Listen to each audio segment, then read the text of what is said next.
personne ne peut aider l'autre à sortir d'une faiblesse si cette personne même n'en est pas conscient.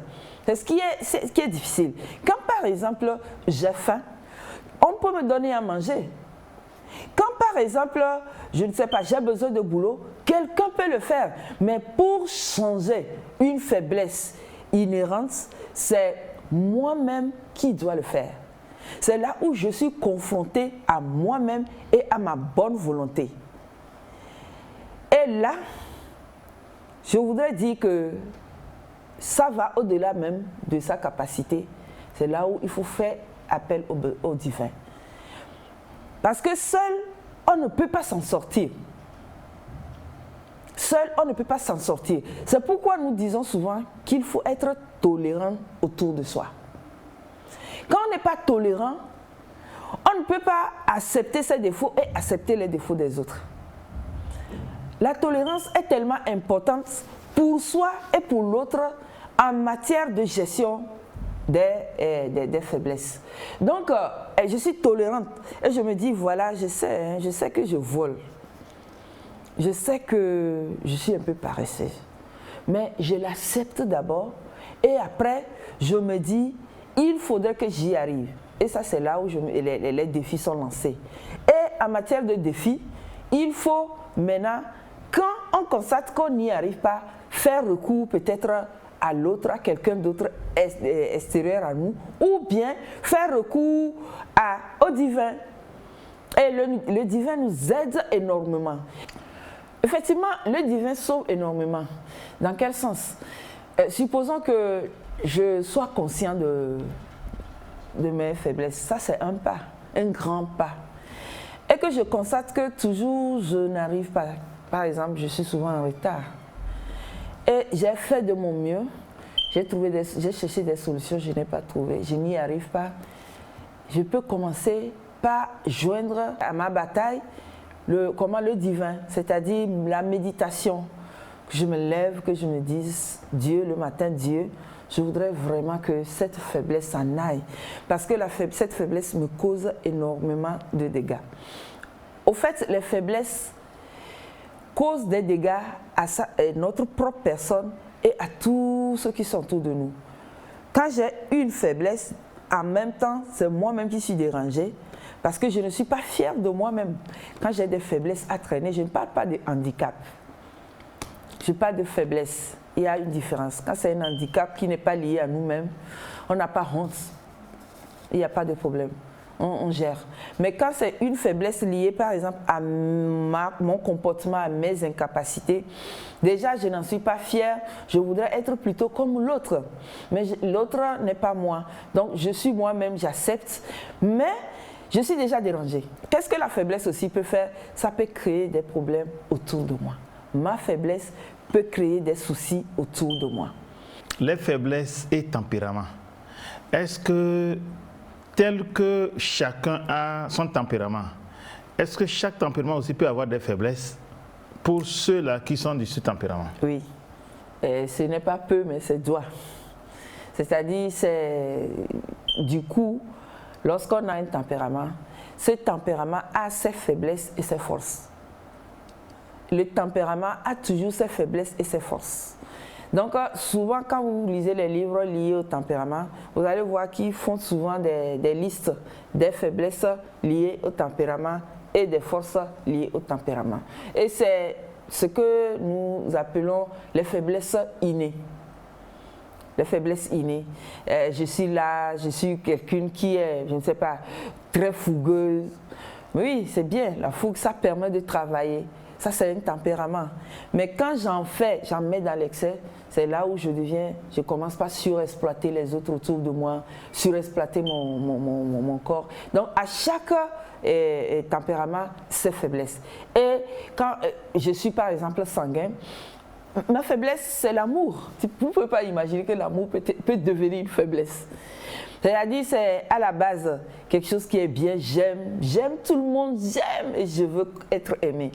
Mais le mal usage de l'amour m'amène dans des difficultés, dans des problèmes, je suis abusée, des fois j'en fais trop, des fois je veux aimer tout le monde, et toutes les femmes, et c'est là où j'ai des soucis.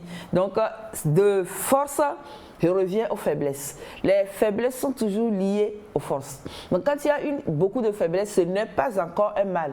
C'est des atouts, c'est des potentiels que tu peux transformer en force, des capacités que tu peux transformer en force. Donc pour conclure, c'est que à chaque tempérament, il y a forcément des faiblesses. Et des fois, ces faiblesses ne sont pas nos fautes. Nous naissons avec eux. Mais ce que la nature nous demande, c'est d'essayer de faire de ces faiblesses des forces. Si je prends le cas d'un colérique, oui. Quelles sont ses forces et quelles sont ses faiblesses? Oui, le colérique, par exemple, ses forces, c'est quelqu'un c'est un jusqu'au boutiste. Quand il commence quelque chose, il va jusqu'au bout. Il n'a pas peur de l'action.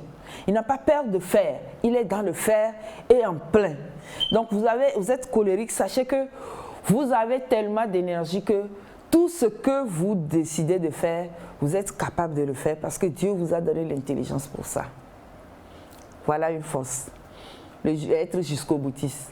Maintenant, de cette force peuvent découler beaucoup de faiblesses. Parce que je suis jusqu'au boutiste, quand quelqu'un me fait quelque chose que je dois me venger, on m'arrête difficilement. Je dois aller jusqu'à la vengeance parce que je suis jusqu'au boutiste. Alors que, parce que je suis jusqu'au boutiste, je peux être quelqu'un qui pourra, un entrepreneur, un bon entrepreneur qui aura réussi parce que je vais au bout. Mais parce que j'ai mal utilisé ça, me voici maintenant dans les crimes, etc. Parce qu'on m'a fait quelque chose et je ne peux pas me venger. Parce que je suis jusqu'au boutiste, quand je vois les gens autour de moi qui démissionnent, je ne les supporte pas. C'est-à-dire des gens qui sont faibles, qui ne savent pas aller jusqu'au bout, je ne les supporte pas. Je ne suis pas tolérant. Parce que je suis jusqu'au boutiste, je dois amener les autres. C'est-à-dire, je me dis que je dois amener les autres jusqu'au bout. Qu'ils soient malades, qu'ils aient des incapacités, ça ne me regarde pas. Je les surexploite et je les amène jusqu'au bout sans tenir compte de leur morale et de leur mental. Donc, vous voyez, une qualité qui devient comme ça, qui génère beaucoup de faiblesses. Supposons que vous êtes dans l'administration. Oui. Dans l'administration, l'heure de travail s'arrête à 17h30. Oui. Vous êtes affecté chez un directeur. Oui. Il n'est pas encore 20h, il ne vous lâche pas. La probabilité est forte que ce directeur soit colérique. Mais les colériques travaillent même jusqu'à 22h, ça ne le gêne pas. Mais vous êtes sous lui et lui, il a cette faiblesse. Je crois que, humblement, on peut lui expliquer que nous n'avons pas cette capacité et qu'il souffre de ce que nous puissions partir au moins quelques minutes après la fin des heures de travail. Et c'est là où, quand vous êtes en face des faiblesses des gens, ne subissez pas ou ne subissons pas, faisons tout pour pouvoir avoir aussi notre identité. Avoir une identité, pouvoir dire ce qu'on pense, c'est aussi une force qui peut aussi se transformer en faiblesse, bien sûr. Voilà. Maintenant, dans la gestion des forces, comment gérer les faiblesses des autres? C'est compliqué. C'est compliqué, d'autant plus qu'on vient de dire que les faiblesses, c'est-à-dire c'est difficile d'apporter sa pierre à l'édifice de quelqu'un qui a une faiblesse, c'est-à-dire quelqu'un qui a une faiblesse et qui veut changer. Mais c'est possible quand la personne vous donne la latitude, l'opportunité. On dit généralement chez nous que c'est toi-même qui dois amener ta tête chez le coiffeur avant qu'il te coiffe. Donc quand la personne amène sa tête, on se dit gloire à Dieu. Et c'est là où on peut agir. Et on peut agir d'abord en priant pour cette personne. Généralement, moi, je commence par la prière. Comme je sais que les comportements sont spirituels, ils ne sont pas matériels, voilà. Donc, je commence par le spirituel. Je prie pour cette personne. Je dis, aide-le parce que ça fait souffrir. Vous voyez quelqu'un avec un défaut. Les voleurs, ils ne sont pas fiers de leur vol. Les menteurs, ils ne sont pas fiers de leur mensonge. Et ceux qui font du commérage, ils ne sont pas fiers. Donc, je dis, Seigneur, aide-le à être conscient. Et après, je peux aborder cette personne et lui dire qu'au fait, ce que tu fais là, c'est une faiblesse. Peut-être toi, tu le prends pour une force, mais ce n'est pas une force, c'est plutôt une faiblesse parce que ça te fait du mal et ça fait du mal autour des autres. Et s'il consent toujours que je l'accompagne, c'est en ce moment où peut-être, entre-temps, je vais causer avec lui pour voir l'essence de ce mal. Je peux vous dire qu'il y a des maux, des faiblesses qui sont issus de tout ce que nous avons vécu.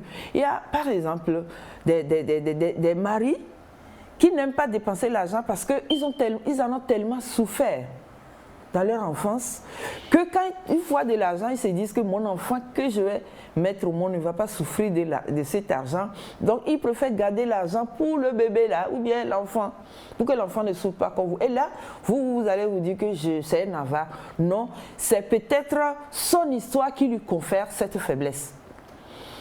C'est comme ça que vous allez voir, je ne sais pas, parce que j'ai eu une maman un peu colérique, une maman qui crie, ou bien une maman qui n'est pas ordonnée, ça aussi, qui met du désordre dans la cuisine.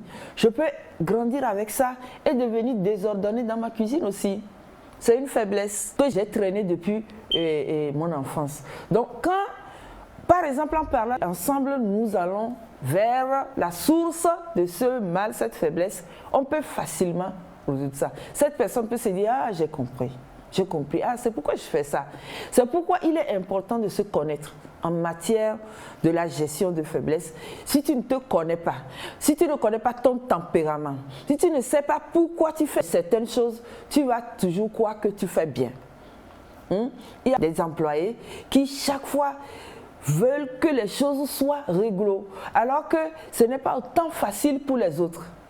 Donc le fait que moi-même, je veille que les choses soient réglo, ce n'est pas au fait ça une qualité que je dois imposer à tout le monde. Là où la tolérance vient. Ce n'est pas quand j'ai par exemple moi mes valeurs, je ne les impose pas forcément aux autres. D'abord, le fait que je dise que cette personne a une faiblesse, je dois m'assurer que c'est vraiment une faiblesse. Est-ce que ce n'est pas une faiblesse ou bien c'est plutôt moi qui pense que les choses doivent être faites comme ceci? Vous pouvez avoir une domestique par exemple qui est un peu lente de nature et vous pensez qu'elle est paresseuse. Est-ce que c'est vraiment de la paresse? Ce n'est pas de la paresse forcément. C'est peut-être sa nature flegmatique qui l'amène à être comme ça. Le mieux c'est d'attendre pour voir si ce que vous lui avez dit de faire, elle est arrivée à le faire.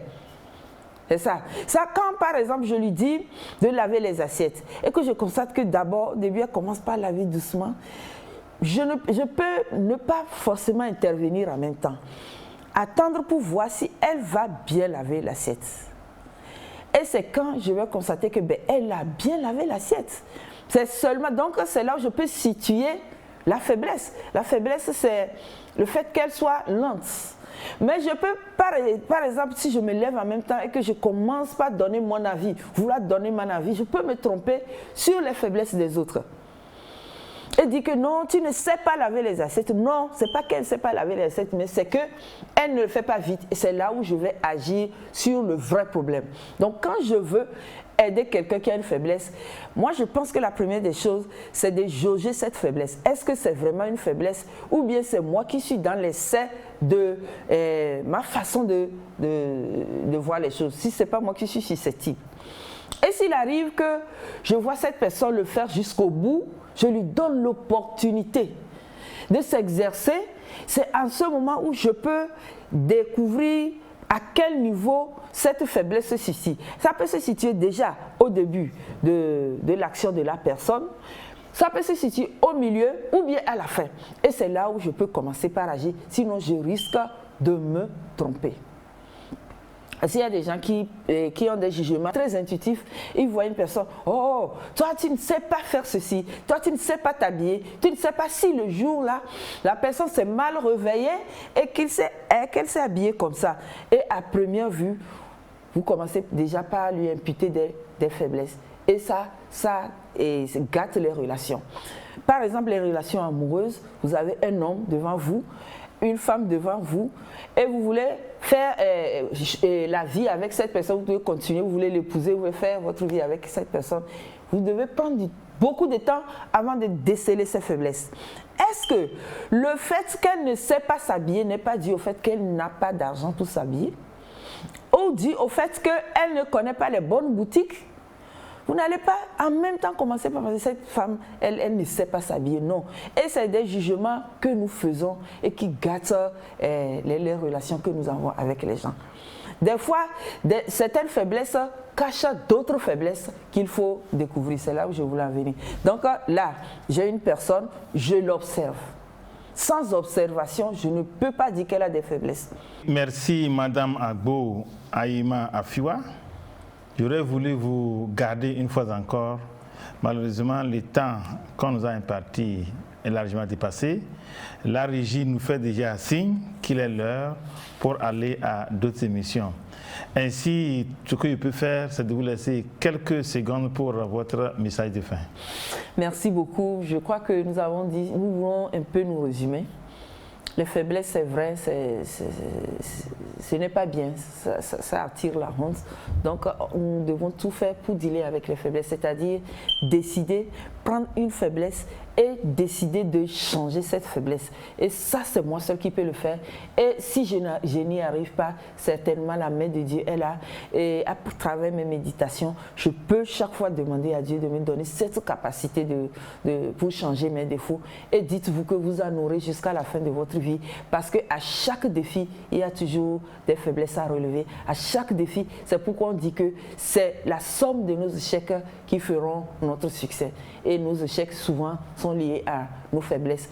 Plus nous gérons les faiblesses, plus nous avons moins d'échecs et plus nous avons des relations épanouies, plus le monde va bien. Merci Madame Agbo. Si l'émission Idée vous fait encore appel la prochaine fois, vous serez là? Je serai toujours là. Merci beaucoup. Merci chers téléspectateurs. Nous venons ainsi de mettre fin à notre émission de ce jour qui a pour titre Nos faiblesses et leur gestion. Lindalo Pacha, vous êtes le réalisateur du jour. Merci pour votre technicité, ainsi qu'à tous vos collaborateurs qui vous ont aidé à amener cette émission à nos téléspectateurs, qui ne ménagent aucun effort pour être toujours sur la TVT chaque semaine pour leur émission préférée Idée. Chers téléspectateurs, j'espère que nous allons nous retrouver la semaine prochaine, mais d'ici là, bye bye.